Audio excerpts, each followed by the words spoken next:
کریم رؤوف الرحیم صلی اللہ تعالی علیہ وآلہ وسلم کی ذات بابرکات پر درود پاک پڑھنے کے بے حد بے شمار فوائد ہیں، اور جب جمعہ اور جمعے کی درمیانی رات آتی ہے تو اللہ تبارک و تعالیٰ کچھ فرشتوں کو بھیجتا ہے، ان کے ہاتھ میں چاندی کے ورق اور سونے کے قلم ہوتے ہیں، جس کے اوپر وہ لکھتے ہیں کہ جو شخص درود پاک پڑھ رہا ہوتا ہے اس کا نام اور اس کے باپ کا نام لکھا جاتا ہے، اور وہی ورق جو ہے وہ نبی پاک صلی اللہ تعالیٰ علیہ وآلہ وسلم کی بارگاہ اقدس میں پیش کر دیا جاتا ہے۔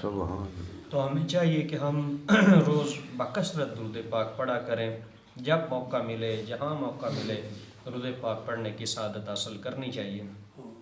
ہم سورہ حجرات کی آیت نمبر 9 کی ترجمہ و تفسیر پڑھ رہے تھے۔ اس کی کچھ تفسیر ہم نے پڑھ لی تھی، کچھ رہ گئی تھی، مزید جو ہماری تفسیر رہ گئی تھی آج ہم انشاءاللہ تعالی اس سے آگے پڑھیں گے۔ حضرت ابو درداء رضی اللہ تعالیٰ عنہ سے روایت ہے کہ رسول کریم صلی اللہ تعالیٰ علیہ وسلم نے ارشاد فرمایا، کیا میں تمہیں ایسا کام نہ بتاؤں جو درجے میں روزے، نماز اور زکوٰۃ سے بھی افضل ہو؟ تو صحابہ کرام رضی اللہ تعالیٰ عنہ نے عرض کی، یا رسول اللہ صلی اللہ تعالیٰ علیہ وآلہ وصحبہ وسلم، کیوں نہیں، آپ ارشاد فرمائیے۔ تو آپ نے فرمایا کہ آپس میں صلح کروا دینا۔ سبحان اللہ، سبحان۔ یہاں پر بڑی ایک اہم بات ہے جو ہم لوگوں میں عام پائی جا رہی ہے، جس کو ہم برا بھی نہیں سمجھتے، لیکن یہ انتہا درجے کی بری بات ہے۔ آئیے ہم پڑھتے ہیں اور اس کو اپنے اوپر نافذ کرنے کی بھی کوشش کرتے ہیں۔ یاد رہے کہ مسلمانوں میں وہی صلح کروانا جائز ہے جو شریعت کے دائرے میں ہو، جبکہ ایسی صلح جو حرام کو حلال اور حلال کو حرام کر دے وہ جائز نہیں ہے۔ جیسا کہ حضرت ابو ہریرہ رضی اللہ تعالی عنہ سے روایت ہے، حضور اقدس صلی اللہ تعالی علیہ وآلہ وصحبہ وسلم نے ارشاد فرمایا، مسلمانوں کے مابین صلح کروانا جائز ہے، مگر وہ صلح جائز نہیں جو حرام کو حلال کر دے اور حلال کو حرام کر دے۔ اس سے ان لوگوں کو نصیحت حاصل کرنی چاہیے جو عورت کو 3 طلاقیں ہو جانے کے باوجود شوہر اور بیوی سے یہ کہتے ہیں، کوئی بات نہیں، تم سے جو غلطی ہوئی اسے اللہ تعالیٰ معاف کر دے گا، اس لیے تم اب آپس میں صلح کر لو۔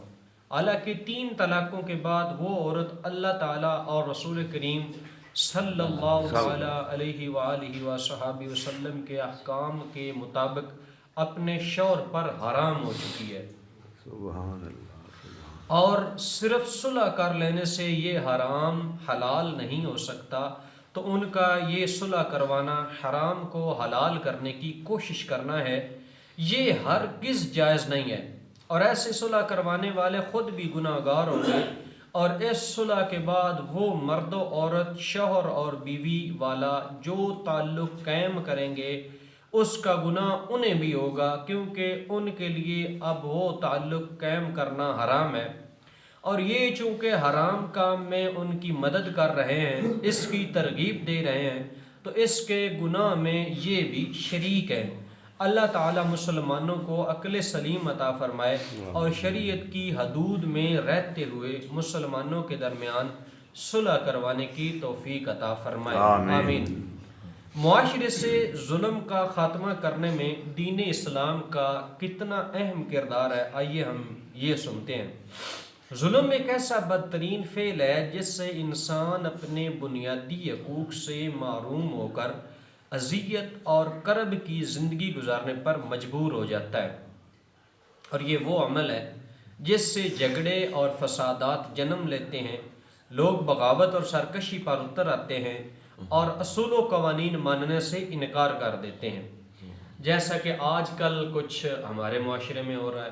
آپ کو پتہ ہی ہے کہ ہمارے معاشرے میں کتنا ظلم و ستم ہے۔ اللہ پاک ہمیں ظلم سے بچنے کی توفیق عطا فرمائے، جس کے نتیجے میں انسانی حقوق تلف ہوتے اور معاشرے کا امن و سکون تباہ ہو کر رہ جاتا ہے۔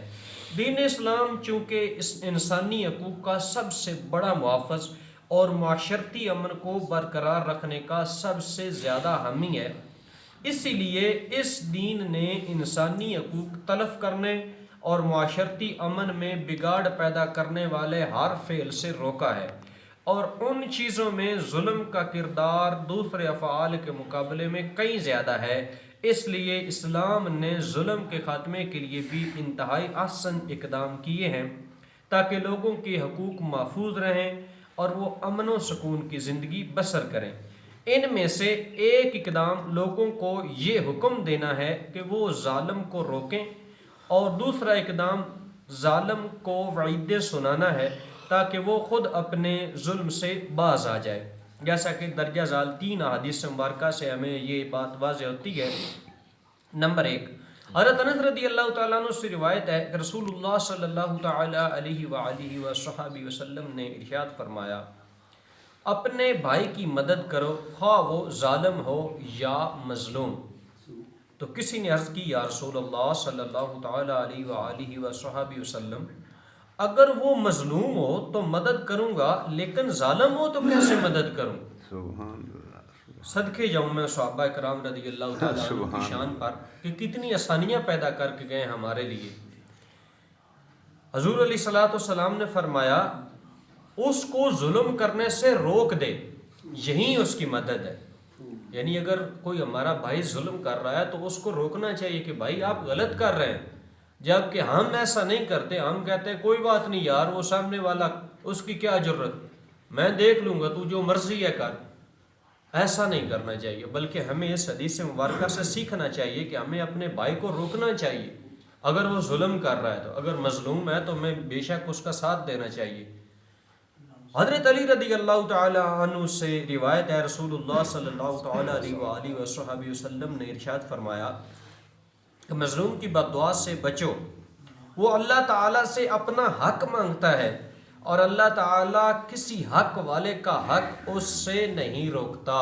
پیارے اسلامی بھائیوں، ہوتا کچھ اس طرح ہے کہ جب دو گروہ آپس میں لڑ پڑتے ہیں تو ہم اس کو سمجھانے کی بجائے اس کو ڈانٹ رہے ہوتے ہیں۔ امام غزالی رحمۃ اللہ تعالی علیہ فرماتے ہیں کہ لوگوں کو سمجھانا بھی نہیں آتا، لوگ سمجھا نہیں رہے ہوتے۔ اکثر دیکھا جاتا ہے کہ جب کوئی بڑا کسی کو سمجھا رہا ہوتا ہے تو اس کا انداز یوں ہوتا ہے کہ جیسے یہ اس کو ڈرا رہا ہے یا دھمکا رہا ہے۔ سمجھانا پیار سے ہوتا ہے۔ امام غزالی رحمۃ اللہ تعالی علیہ نے فرمایا ہے کہ لوگوں کے سامنے جب بندہ کسی کو سمجھاتا ہے نا تو اس کو سمجھا نہیں رہا بلکہ اس میں بگاڑ پیدا کر رہا ہے۔ اگر آپ اکیلے میں پیار سے سمجھائیں گے اور آپ کو سمجھانے کا طریقہ آتا ہو تو میں امید کرتا ہوں کہ سامنے والے بندے پر آپ کی نصیحت جو ہے وہ کام کر جائے گی۔ پھر آپ کی نصیحت کام کیسے کرے گی؟ جب آپ کو وہ قانون آتا ہو، کون سا قانون؟ جو شریعت کا قانون ہے کہ ہمیں شریعت کیا کہتی ہے۔ شریعت کے قانون کے لحاظ سے جب آپ اس کو سمجھائیں گے تو یقین مانیں بہت کم ایسے لوگ پائے جاتے ہیں جو شریعت کا حکم ماننے سے انکار کرتے ہیں۔ اتنے بھی لوگ ظالم نہیں ہیں کہ ہم جناب ان کے سامنے رسول اللہ صلی اللہ تعالی علیہ وسلم کی حدیث مبارکہ رکھ دیں تو وہ اس کے آگے انکار کرے یا سرکشی کرے۔ ہم کو سمجھانا نہیں آتا۔ جہاں کہیں صلح کروانی ہے، جہاں کہیں کوئی ظلم کر رہا ہے، کوئی زیادتی کر رہا ہے تو اس کو سمجھائیں کہ بھائی ہمیں اسلام نے یہ حکم دیا ہے، آپ اس کے مطابق چلیں، آپ چھوڑ دیں اس ظلم کو۔ اللہ تبارک و تعالیٰ، آپ دیکھیں حضرت علی رضی اللہ تعالیٰ عنہ کے حوالے سے آپ کی روایت کے مطابق ہم نے جیسے سنا کہ جب مظلوم کوئی مدد کے لیے پکارتا ہے اللہ پاک کو تو اللہ پاک حق دینے والا ہے، وہ اللہ سے اپنا حق مانگ رہا ہوتا ہے۔ جب ہم کسی بھی ظالم کو یہ حدیث مبارکہ پڑھ کر سنائیں گے تو ذرا غور کریں کہ وہ کیوں نہیں مانے گا، کیوں نہیں اس کے دل کے جو ہے وہ دنیا بدلے گی۔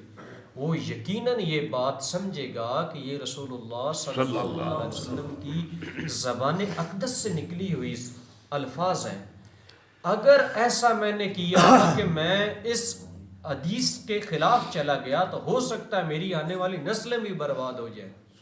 سبحان پھر اس کو قرآن مجید کی یہ جو آیت جس کی ہم تفسیر پڑھ رہے ہیں یہ پڑھ کر سنائیں کہ بھائی یہ فرمایا گیا ہے کہ جب دو گروہ آپس میں لڑ پڑے تو ان میں صلح کروا دو. اگر کوئی ظالم ہے وہ آپ کی بات نہیں مان رہا تو پھر اس کے خلاف جنگ لڑو، یعنی اس کے خلاف لڑو جب تک وہ سیدھی راہ تک نہ آ جائے. تو اگر تم ظالم ہو تو پھر میں بھی تمہارے خلاف ہو جاؤں گا، میں بھی وہی حکم مانوں گا جو اللہ پاک نے قرآن پاک میں دیا ہے. تو یقیناً اس کا دل رحم کھا جائے گا، اس کے دل میں رحم آ جائے گا، وہ اللہ کے خوف سے ڈر جائے گا. تو پیارے اسلامی بھائیوں، ہمیں یقیناً سمجھانا ہی نہیں آتا. ہم اپنے بچوں کو بھی سمجھائیں کہ ایسا نہ کیا کریں، کہ جو افعال برے ہیں وہ نہ کیا کریں. پھر اپنے دوست احباب کو سمجھایا کریں. اللہ پاک آپ کو اور مجھے عمل کی توفیق عطا فرمائے. آمین ثم آمین. بسم اللہ الصلاۃ والسلام علیک یا سیدی یا رسول اللہ وعلی آلک و صحابک یا رب. الصلاۃ والسلام علیک یا سیدی یا رسول اللہ وعلی آلک و صحابک یا نبی.